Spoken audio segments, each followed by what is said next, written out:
We say we love, we say we love.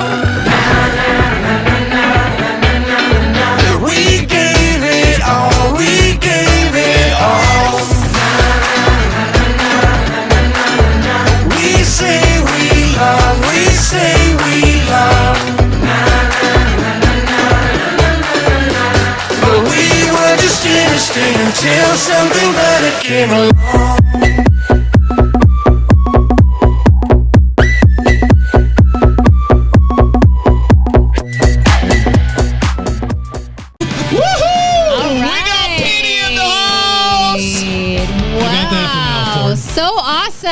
Matt is from our Maple Grove office, and so we are so happy to have you here this week, Matt. Oh, it's great to be out here. I brought the cold and the snow. Yeah, bring it back with you. Bring it back with you, brother. Yep, it's going to hop on that flight at 6 a.m. tomorrow. Peace out. Just kidding. I see the sun has now broke out this afternoon, so we're super grateful for that. So welcome back to the studio, to our WhoCrew and our RightQuote fans. Let's start off with workers' comp. I think that's a great place to start. I know we kind of talked about that. We've also been looking and reviewing lots of workers' comp this week, so that's fresh on the mind. Yeah.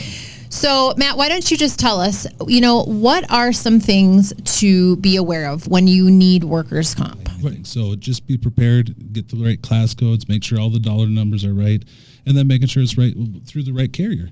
Okay. So as far as the number of employees, that's a big thing. Because sometimes you do have shifts, right? Mm-hmm. Depending on the type of business. Like I know we've got some movers and things like that. So sometimes they flux a little bit. Yeah. But for the most part, you probably want to be no more than one person off, right? I would say 10%. Okay, 10%. 10%'s okay. But you start getting over that, then you're going to want to let your agent know, hey, we're having a shift. We just had a huge hiring. We're growing like crazy in all these states. Then we're going to need to talk, right? If you're starting putting employees in different states and in different activities, then we need to talk again. But if it's just, hey, I'm hiring and firing a couple here and there, it's not really a big deal. Yep, okay, exactly. And so Matt, too, tell us a window of time. So say, I've maybe got existing workers' comp, but I'm not sure, I'm not sure what it is, or maybe I'm coming to you. About how much time do you need from me as a small business to make sure that my workers' comp is up to par? I mean, we like to get it 60 days out just so we get to know the business and figure out who they are and exactly why they're passionate about what they do. 45 days is when we'll start quoting it, but if they're in a bind, we can do it within 3 days. I can get a quote out very fast.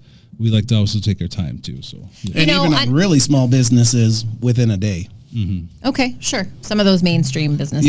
Yep. Okay, that sounds great. Okay, so again, talking about small business, workers' comp, let's also talk about business auto. I know, David, you've had a few of those this week come up, and so I think it's really important, again, if you've got a broker or an agent that you really like, again, these are things that, we just want to be mindful and remind you to help kind of educate you. So tell us some of the things to be cautious of or be aware of when it comes time for business auto. Especially on business auto when you're dealing with other businesses, right? Like a lot of times their insurance or their contracts are going to require your insurance to be a certain limit, right? To do business with them. So I had a client that actually called me and said, hey, we're going to do a contract with said customer. Said customer says, hey, look, you need to have bodily injury limits of no less than $1 million. Well, most personal auto policies don't go that high. Okay. Most of the time they only go to say 500 CSL, just means combined single limit.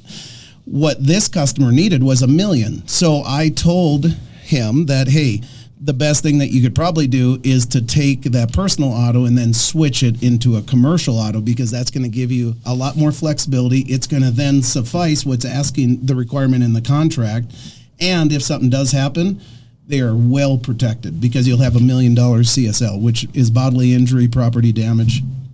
And so, too, can I ask, again, not knowing business auto real well, so when you have a business auto policy, then do you obviously still need to have your personal auto policy as well? No, so you can do what's kind of a hybrid. They'll ask, are you using this for business or pleasure or both? Oh, okay. Great to know. So you can do that. Yep, Okay. exactly. Time frame. What do you need there what do you need from the business owner? We just need to see who's driving the vehicles, in what capacity are they driving the vehicles. Is it deliveries, or are you doing something where it's longer distance? So we kind of need to know, are you doing something local? Are you doing something far away? We need to know what the VIN number of the car is, and then all the driver's licenses of all the drivers. So not just the main driver, but if anybody's going to be driving said vehicle, we want to know that, because it can impact the risk. Okay. So very similar to personal auto in some cases, especially if you want to get the right quote, right? 100%, Okay, awesome. Okay, so again, small business. So we've covered workers' comp, we've covered business auto, and now why don't you tell us what EPLI is? Because I know that's the other item. So it's Employee Practices Liability Insurance. So basically, it it doesn't really protect from things happening, but what it does is, in the event of say, harassment or discrimination or termination, wrongful termination, or just harassment in itself, any of that stuff that happens, what the policy does is provides funds to go, get attorneys and fight. Okay. All right. So definitely a valuable insurance if you've got a lot of employees coming in and out, or even if you do have like a certain, is there if it's not a mom and pop and everybody personally, right? Like a family business, right? Then you probably don't need it. But if you have strangers that are working for you, right, then it's probably good to have EPLI. Yep. Okay. All right. And it's becoming bigger and bigger and bigger. So, Matt, you obviously are in the Maple Grove, Minnesota office. And so what's the best way for people to reach you over in that neck of the woods? We still have cell phones, so it's easiest is my cell phone. It's 612-812-9292, or just hop on our website. We have my email on the RightQuote website right there. Perfect. And you guys, and so far right now too, RightQuote. So again, we're not just limited to Colorado as well as Minnesota. We are also are we at 34 states? 33 states. 33 states, yeah. 33 states and counting. Awesome. Great job. All right. Well, thanks so much for joining us. Thank you guys. It was awesome. Thank you. Thanks for joining, Matt. I'm a man on a mission.